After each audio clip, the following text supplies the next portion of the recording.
ಬದುಕಿನಲ್ಲಿ ಅತ್ಯಂತ ಸಂತೋಷವಾಗಿ ನಾವು ಇರಬೇಕಾದ್ರೆ ಏನು ಮಾಡಬೇಕು ಅಂತ ಪ್ರಶ್ನೆ ಕೇಳಿ. ಬಹಳ ಮಹತ್ವದ ಪ್ರಶ್ನೆ ಇದು. ಇನ್ನೊಂದು ಪ್ರಶ್ನೆಯನ್ನು ಕೇಳ್ದ, ಒಂದು ವೇಳೆ ನಾವು ಇಂಥ ದೃಷ್ಟಿಯನ್ನು ಹೊಂದಿದೇವೆ, ಈಶಾವಾಸ್ಯ ದೃಷ್ಟಿಯನ್ನು ಹೊಂದಿದೇವೆ,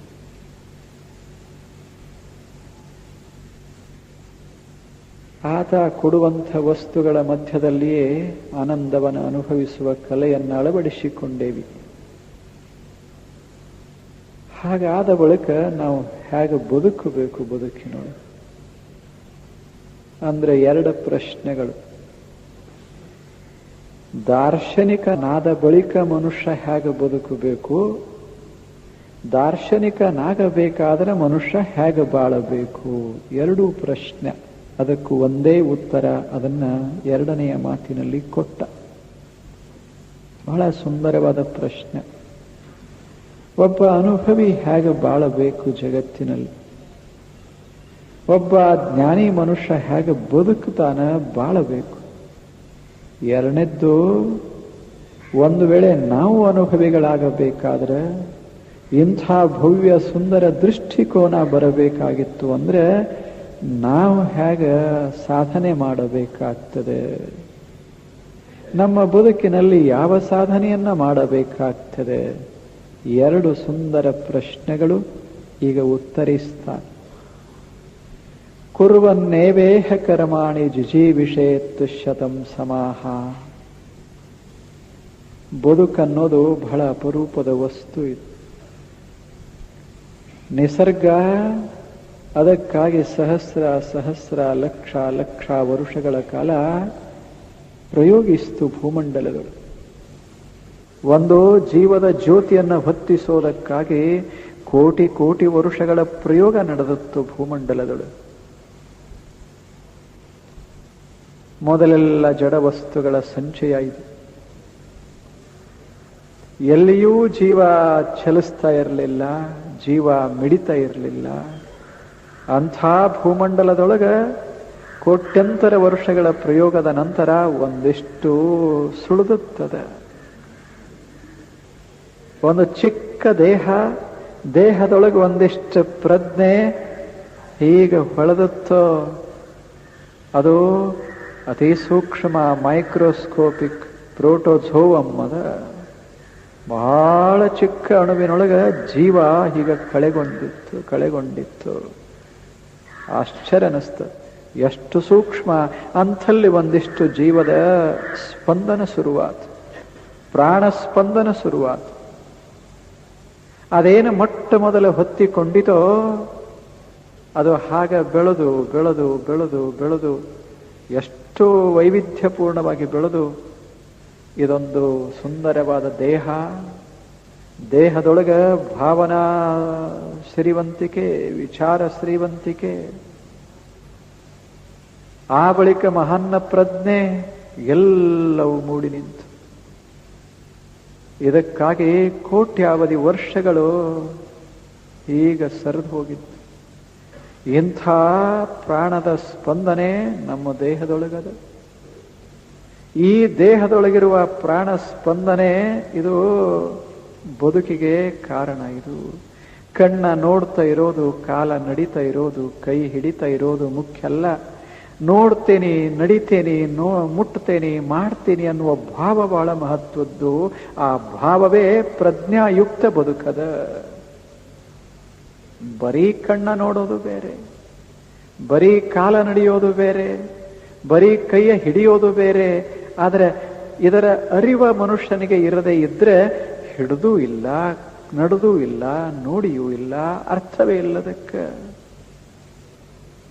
ಮನುಷ್ಯನ ಬದುಕಂದ್ರೆ ಎಲ್ಲದ ಅಂದ್ರೆ ಬರೀ ಪ್ರಾಣಯುಕ್ತನಾಗೋದ್ರಾಗ ಬದುಕಿಲ್ಲ, ಬರೀ ಕ್ರಿಯಾಶೀಲನಾಗೋದ್ರಾಗ ಬದುಕಿಲ್ಲ. ಆ ಕ್ರಿಯೆಯ ಭಾವ ಇರಬೇಕು, ಆ ಕ್ರಿಯೆಯ ಪ್ರಜ್ಞೆ ಇರಬೇಕದ. ಪ್ರಜ್ಞೆ, ಭಾವ, ಕ್ರಿಯಾಯುಕ್ತವಾದ ಒಂದು ಪ್ರವಾಹವೇ ಜೀವನ. ಮೂರರ ಪ್ರವಾಹ ಇದು. ಒಂದು ಹೊಳೆ ಹರಿತಾ ಇರ್ತದೆ, ಬರೀ ಹರಿತದಷ್ಟ. ಆದರೆ ಅದರ ಅನುಭವ, ಅದರ ಪ್ರಜ್ಞೆ ಅದಕ್ಕಿಲ್ಲ. ನಾನೂ ಹರಿತಾ ಇದ್ದೇನೆ ಈ ಜಗತ್ತಿನೊಳಗೆ. ತೊಟ್ಟಿಲಿನಿಂದ ಹಾಗೆ ಹರಿದು ಹರಿದು ಹರಿದು ಹರಿದು ಭೂಮಂಡಲದಲ್ಲೆಲ್ಲ ಹೀಗೆ ಹರಿದು ಕೊನೆಗೊಮ್ಮೆ ಸ್ಮಶಾನವನ್ನ ಪ್ರವೇಶ ಮಾಡ್ತೇನೆ, ಮಣ್ಣನ್ನ ಪ್ರವೇಶಿಸ್ತೇನೆ. ಆದರೆ ಸುಮ್ಮನೆ ಹೋಗೋದಿಲ್ಲ. ಭಾವನೆಗಳು ಕೆಲವು, ವಿಚಾರಗಳು ಕೆಲವು ಪ್ರಜ್ಞೆ ಎಲ್ಲವನ್ನ ಅನುಭವಿಸ್ತಾ ಹೋಗ್ತೇನೆ. ಈ ಅನುಭವದ ಮಹಾಪ್ರವಾಹ ಅಂತೇನದ ಇದಕ್ಕೆ ಬದುಕ ಬಾಳುವಂತ ಕರಿಬೇಕಿದೆ. ಅದು ಬದುಕ, ಅಪರೂಪದ ಬದುಕ. ಅದ ಬದುಕಿನೊಂದಿಗೆ ಸುಖ ದುಃಖ, ಬದುಕಿನೊಂದಿಗೆ ಇವೆಲ್ಲವೂ ಅನುಭವಕ್ಕೆ ಬರ್ತಾವ. ಈ ಸುಖ ದುಃಖ ಭಾವನೆಗಳು ವಿಚಾರಗಳು ಈ ಅಹಂ ಪ್ರಜ್ಞೆ ಇಷ್ಟನ್ನ ಬಿಟ್ರೆ ಬದುಕೇನಿಲ್ಲ, ಅಲ್ಲೇ ಶೂನ್ಯವಾಗ್ತದೆ ಬದುಕು. ಎಂಥ ಒಂದು ಒಬ್ಬುಳಿ ಈ ದೇಹದೊಳಗೆ ನಾವು ಅನೇಕ ವರ್ಷಗಳ ಕಾಲ ನಾವು ಅನುಭವಿಸ್ತಾ ಇರ್ತೇವಿ. ಇಂಥ ಅನುಭವದ ಬದುಕ ಇದು ಹೇಗಿರಬೇಕು ಅನ್ನೋದು ಬಹಳ ಮಹತ್ವದ್ದು. ಶಿಷ್ಯನೇ ಇದನ್ನ ಅರಿತುಕೊಂಡು ಬದುಕನ್ನ ಶ್ರೀಮಂತಗೊಳಿಸಬೇಕು. ನೋಡು, ಈ ಬದುಕ ಇದನ್ನ ಬಾಳಬೇಕು. ಈ ಜ್ಯೋತಿ ನಂದದಂಗ ನೋಡಬೇಕು. ಏನು ಹೊತ್ತಿಕೊಂಡದ ದೀಪ ಇದ ಆರದಂಗ ನೋಡಬೇಕು. ಒಂದಿಷ್ಟ ಇದನ್ನ ಪ್ರೀತಿಸಬೇಕು. ಜಿಜೀವಿಷೇತ್ ಶತಂ ಸಮಾಹ. 100 ವರ್ಷ ಬದುಕೋ ಇಚ್ಛೆ ಇರಬೇಕು ಮನುಷ್ಯನಿಗೆ. ಬದುಕ ಅಷ್ಟ ಅಪರೂಪದ ವಸ್ತು. ಇಂಥ ಬದುಕನ್ನ ಚೆಲ್ಲಾಡಬಾರದು ಜಗತ್ತಿನೊಳಗ. ಬದುಕನ್ನ ಢಾಳಾಗಿ ಉರಿಸ್ತಾ ಇರಬೇಕು. ಸುತ್ತಮುತ್ತ ಪ್ರಕಾಶ ಸುರವಿರಬೇಕು, ಸುತ್ತಮುತ್ತ ಸುಗಂಧ ಹರವಿರಬೇಕು. ಅಂಥ ಬದುಕನ್ನ ಬಾಳಬೇಕು. ಹೇಗೆ ಅನ್ನೋದನ್ನ ಒಂದು ಶಬ್ದದಾಗ ಹೇಳ, ಜಿಜೀವಿಷೇತ್ ಶತಂ ಸಮಾಹ. ಆ ಬದುಕನ್ನ ಪ್ರೇಮಿಸಬೇಕು, ಬಾಳನ್ನ ಪ್ರೀತಿಸ್ತಾ ಇರಬೇಕು. ಎಷ್ಟು ವರ್ಷ? 100 ವರ್ಷ ಬಾಳನ್ನ ಪ್ರೀತಿಸ್ತಾ ಇರಬೇಕು. 100 ವರ್ಷ ಬದುಕಬೇಕು ಅನಿಸ್ತಿರಬೇಕು ಮನುಷ್ಯಾಗ. ಜೀವಿಷೇತ್ ಜಿಜೀವಿಷೇತ್, ಬದುಕಬೇಕು ಅನಿಸ್ತಿರಬೇಕು ಮನುಷ್ಯಾಗ. ಅಂಥ ಸುಂದರ ಬದುಕ ಇದು. ಇದನ್ನ ಆರಿಸೋ ಪ್ರಯತ್ನ ಮಾಡಬಾರದು. ಎಷ್ಟು ಕಾಲ ಎಣ್ಣೆದ, ಎಷ್ಟು ಕಾಲ ಬತ್ತಿಯದ, ಅಷ್ಟು ಕಾಲ ಈ ದೀಪ ಢಾಳಾಗಿ ಉರಿತಾ ಇರಬೇಕಿದೆ. ಜಿಜೀವಿಷೇತ್. ಅದಕ್ಕೆ ಉಪನಿಷತ್ತಿನೊಳಗ ಇನ್ನೊಂದು ಇದು ವೇದಗಳ ಒಂದು ಮಾತು ಬಹಳ ಸುಂದರವಾಗಿ ಒಬ್ಬ ಋಷಿ ಹೇಳ್ತಾನೆ. ಪಶ್ಯೇಮ ಶರದ ಶತಂ, ಜೀವೇಮ ಶರದ ಶತಂ, ಶೃಣುಯಾಮ ಶರದ ಶತಂ, ಪ್ರಬ್ರವಾಮ ಶರದ ಶತಂ, ಅಧೀನಾಹ ಸ್ಯಾಮ ಶರದ ಶತಂ. ಏನ ಪ್ರಾರ್ಥನೆ ನೋಡುದು, ಏನು ಬಯಕೆ ಮನುಷ್ಯನೊಳಗೆ. ಬದುಕನ್ನ ಎಷ್ಟು ಆತ ಪ್ರೀತಿಸಿರಬೇಕು, ಎಷ್ಟು ಬದುಕನ್ನ ಹಚ್ಚಿಕೊಂಡಿರಬೇಕು, ಬದುಕು ಅವನಿಗೆ ಎಷ್ಟು ತೃಪ್ತಿಯನ್ನ ಕೊಟ್ಟಿರಬೇಕದ. ಆತ ಹೇಳ್ತಾನೆ, ಶರದಃ ಶತಂ ಪಶ್ಯೇಮ. ನಾನು 100 ಷರತ್ತುಗಳನ್ನ ನೋಡ್ತಾ ಇರಬೇಕು, ಶರದ್ ಋತುಗಳನ್ನ ನೋಡ್ತಾ ಇರಬೇಕು, ವಸಂತಗಳನ್ನ ನೋಡ್ತಾ ಇರಬೇಕು. ನಾನು 100 ವಸಂತಗಳ ಕಾಲ ಬಾಳಬೇಕು ಜಗತ್ತಿನೊಳಗೆ. 100 ವಸಂತಗಳ ಕಾಲ ಕೇಳಬೇಕು ಸುಂದರ ಧ್ವನಿಗಳನ್ನ, ಮಾತುಗಳನ್ನ. 100 ವಸಂತಗಳ ಕಾಲ ನನ್ನ ಭಾವನೆಗಳನ್ನ, ವಿಚಾರಗಳನ್ನ ಮಾತಿನ ಮಧ್ಯ ಮೂಡಿಸ್ತಾ ಇರಬೇಕು ನಾನು. ಆ ಬಳಿಕ ಇಷ್ಟ ಅಂದುಬಿಟ್ಟಿಲ್ಲ, ಇನ್ನೊಂದು ಮಾತನ್ನ ಹೇಳ್ದ, ಅಧೀನಾಹ ಸ್ಯಾಮ ಶರದ ಶತಂ. 100 ಷರತ್ತು ಕಾಲಗಳವರೆಗೆ ನಾನು ಸ್ವತಂತ್ರವಾಗಿರಬೇಕು. ಇಲ್ಲೇ ಯಾರ ಮೇಲೂ ಪೂರ್ಣವಾಗಿ ಅವಲಂಬಿಸಿರಬಾರದು, ಪೂರ್ಣವಾಗಿ ಅವಲಂಬಿಸಿರಬಾರದು.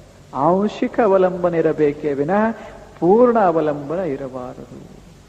ಅಧೀನಾಹ ಸ್ಯಾಮ ಶರದ ಶತಂ, ಅಧೀನಾಹ ಶ್ಯಾಮ ಶರದ ಶತಂ.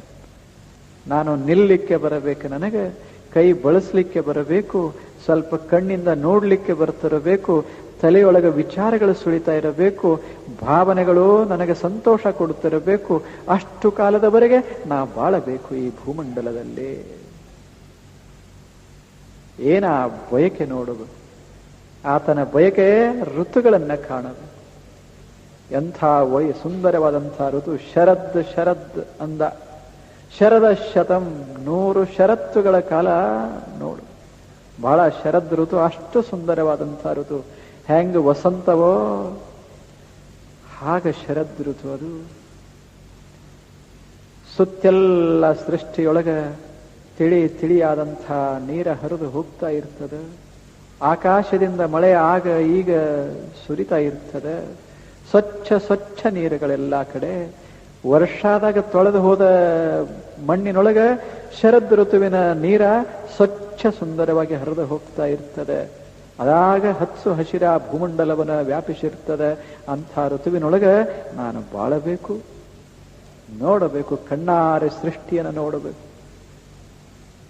ಸೃಷ್ಟಿ ಶ್ರೀಮಂತವಾಗಿರಬೇಕು. ಆ ಶ್ರೀಮಂತ ಸೃಷ್ಟಿಯ ಮಧ್ಯ ನಾನು 100 ವಸಂತಗಳನ್ನ ಕಳಿಬೇಕು. ಬಯಕೆ ಎಂಥದ, 100 ವಸಂತ ಕಳಿಬೇಕು.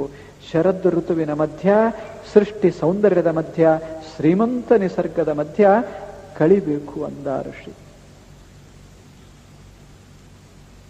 ಆತನ ಬಯಕೆ ಎಷ್ಟದ್ದು, ನಿಸರ್ಗದ ಕಡೆ ಎಷ್ಟು ಒಲುವ ಆ ಮನುಷ್ಯನಿಗೆ. ಅದಕ್ಕೆ ಒಂದು ನಿಯಮ ಹಾಕ್ಕೊಂಡ ಆಗಿನ ಕಾಲದ ಮನುಷ್ಯ. ಏನೋ ಪ್ರಪಂಚ ಮಾಡೋದು ಎಷ್ಟು ವರ್ಷಪ್ಪ ಅಂದ್ರೆ ಒಂದು 50 ವರ್ಷ ಅಷ್ಟೆ. ಯಾವಾಗ ಪೆನ್ಷನ್ ಆಯಿತು 58 ಅಥವಾ 55 ಅಥವಾ 50 ಎಷ್ಟ ಹಿಡೀರಿ, ಪೆನ್ಷನ್ ಯಾವಾಗ ಆಯ್ತೋ ಒಂದಿಷ್ಟು ಸಮಾಜದಿಂದ ಸ್ವಲ್ಪ ದೂರಾಗಿ ಸೃಷ್ಟಿಯ ಮಧ್ಯ ಒಂದಿಷ್ಟು ಮೈಗೆ ತಂಗಾಳಿ ಬೀಸುವಂಗ ಬಾಳಬೇಕು ಅಂತ ನೇಮ್ ಹಾಕೊಂಡಾಗಿನ ಮನುಷ್ಯ. ಆವಾಗೊಂದು ಆ ಬಯಕೆ ಇತ್ತ ಮನುಷ್ಯನಿಗೆ. ನಿಸರ್ಗದ ಮೇಲೆ ಅಷ್ಟು ಪ್ರೇಮ ಇತ್ತು.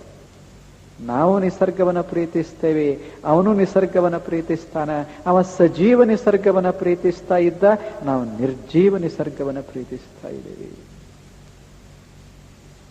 ನಮಗ ಬೆಳೆದ ಗಿಡ ಮಹತ್ವದ್ದಲ್ಲ, ಗಿಡದ ಕಟ್ಟಿಗೆ ಬಹಳ ಮಹತ್ವದ್ದು. ನಾವು ಒಂದೊಂದು ಮನೆಯಾಗ ಇಟ್ಟಿರೋದಲ್ಲ, ಒಂದು ಕಟ್ಟಿಗೆ ಇಟ್ಟಿರ್ತೇವೆ, ಮೊಂಡ ಕಟ್ಟಿಗೆ ನೋಡಿರ್ಬೇಕು ನೀವು. ಅದಕ್ಕೆ ಶಾಖೆಗಳಿರ್ತಾವ, ಆದರೆ ಅದು ಜೀವಂತಿರುವುದಿಲ್ಲ. ನೋಡಬೇಕು ಎಂಥ ಬಯಕೆ. ಸತ್ತ ಗಿಡ ಮನೆಯೊಳಗಿಟ್ಟು ಎಷ್ಟು ಆನಂದ ಪಡ್ತಾ ಇರ್ತೇವೆ. ಎಷ್ಟು ಆಶ್ಚರ್ಯ.